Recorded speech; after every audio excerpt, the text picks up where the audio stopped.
Mashin Hero Wataru, seri anime mecha fantasi yang tayang akhir era 80-an. Yang unik dari anime ini, konsep mechanya dari makhluk mitologi naga, khususnya Ryujinmaru yang merupakan mecha utama dari seri ini. Meskipun dari seri lama, Bandai pun membuat versi model kitnya, yang mana bukan hanya model kit yang akurat dengan anime, namun ada juga yang amplified, di mana proporsi kitnya tidak bantet lagi. Dan salah satu kit amplified tersebut pun kena jiplak, yaitu Haki Amplified Ryujinmaru buatan brand Dodo Model. Lalu, bagaimanakah dengan kualitasnya? Langsung saja kita bahas sebagai berikut. Memiliki bahan plastik yang lumayan keras, dengan kit yang lumayan tebal, membuat proses rakitnya pun jadi butuh banyak waktu, apalagi snap fitnya pun kurang enak karena terasa keras juga. Lalu untuk hasilnya sendiri, bisa dibilang cukup solid, karena ketika digoyang-goyangkan seperti ini, tidak terlihat ada join yang loose maupun parts yang rontok. Paling yang perlu diperhatikan adalah, bagian paha maupun betisnya ini tidak mau rapat, alias masih memiliki rongga, lalu bagian belah pedangnya ada bekas nakmak, serta bagian runcing pada kakinya ini. Selain itu, part emas runcing bagian bahu, pergelangan tangan, side skirt, maupun bagian kaki ini cukup tajam, jadi harus berhati-hati.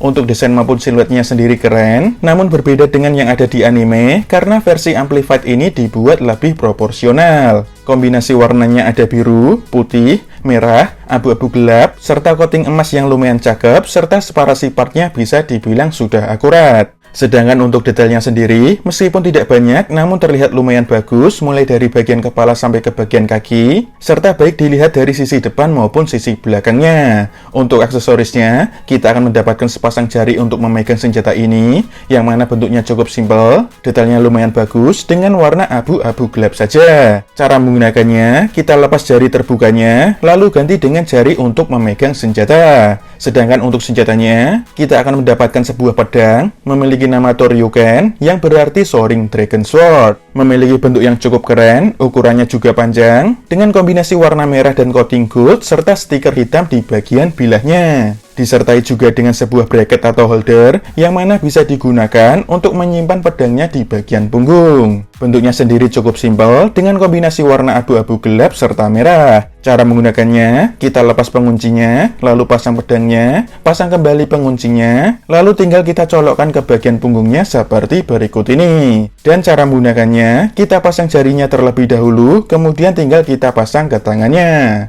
Ada juga gimmick senjata cakar, yang mana ada di bagian bahunya, jadi harus kita lepas terlebih dahulu. Disertai dengan sepasang cakar yang lurus, dan dua konektor berwarna abu-abu gelap. Cara mengubahnya, kita lepas cakar melengkung, lalu pasang cakar yang lurus, dan terakhir tinggal pasang konektornya. Kemudian cara menggunakannya, tinggal pasangkan saja ke bagian lengan bawahnya seperti berikut. Sedangkan yang terakhir, kita akan mendapatkan sebuah action piece, memiliki lengan penyangga yang panjang, serta warna clear bening. Disertai juga dengan konektor berwarna abu-abu gelap, yang cara pasangnya ke bagian selangkangannya seperti ini. Dan langkah yang terakhir, tinggal kita pasangkan saja ke action piece-nya seperti berikut. Tentu saja, kit ini disertai juga dengan selembar stiker, isinya hanya untuk bagian mata dan visor, namun tidak ada yang saya gunakan. Kemudian ada stiker untuk pedangnya, yang mana berwarna hitam, dan untuk hasilnya tidak bisa dibilang bagus, meskipun terlihat terpasang dengan rapi. Ada juga selembar mika, yang isinya bulatan-bulatan kecil, berwarna kuning clear, yang mana sudah saya pasang semuanya. 5 diantaranya saya pasang ke bagian bulatan di bagian pinggang seperti ini, serta satu lagi saya pasang di bagian dalam dadanya. Kemudian untuk ukurannya, kita ini memiliki tinggi lebih dari 17 cm sampai bagian kepala. Dan berikut ini adalah perbandingan dengan entry grade Nu Gundam buatan Bandai, serta full mekanik Gundam Aerial Permate Sikorsky buatan Jimose.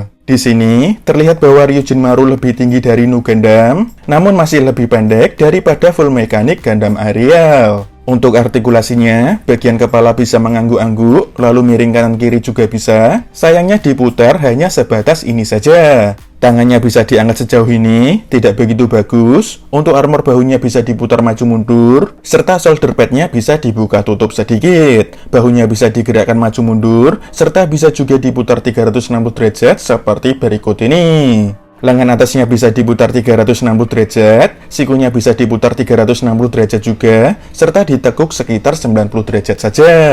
Kemudian untuk pergelangan tangannya bisa digerakkan sedikit, serta jempolnya bisa digerakkan cukup bebas. Bagian dadanya bisa dibungkukkan maju mundur sedikit, lalu kanan kiri agak susah. Perutnya pun juga sangat seret ketika diputar. Untuk side skirtnya bisa digerakkan cukup bebas, namun bakal copot. Kakinya bisa maju ke depan hampir lurus, lalu ke belakang tidak terlalu jauh. Sedangkan ke samping hampir split, namun side skirtnya bakal copot semua. Bagian pahanya ini bisa diputar-putar, serta lututnya bisa ditekuk hingga rapat. Lalu bagian pergelangan kaki bisa digerakkan maju mundur, ke samping kanan kiri juga bisa, serta tumitnya bisa dibuka tutup. Sedangkan armor pergelangan kaki bisa dibuka tutup kurang lebih seperti berikut ini. Untuk kesimpulannya, sebagai kit KW dari lini yang sepertinya jarang peminat, menurut saya kit ini lumayan bagus. Hanya saja, ada beberapa hal yang perlu dipertimbangkan, seperti misalnya bahan plastik yang keras, beberapa part juga runcing, serta memiliki join yang lumayan seret. Meskipun dapat bonus aksesoris berupa action base, tapi karena kit ini tidak memiliki banyak senjata, pose-posenya pun jadi terbatas. Di marketplace sendiri, kit ini masih cukup mudah ditemukan, dengan bandrol harga sekitar 150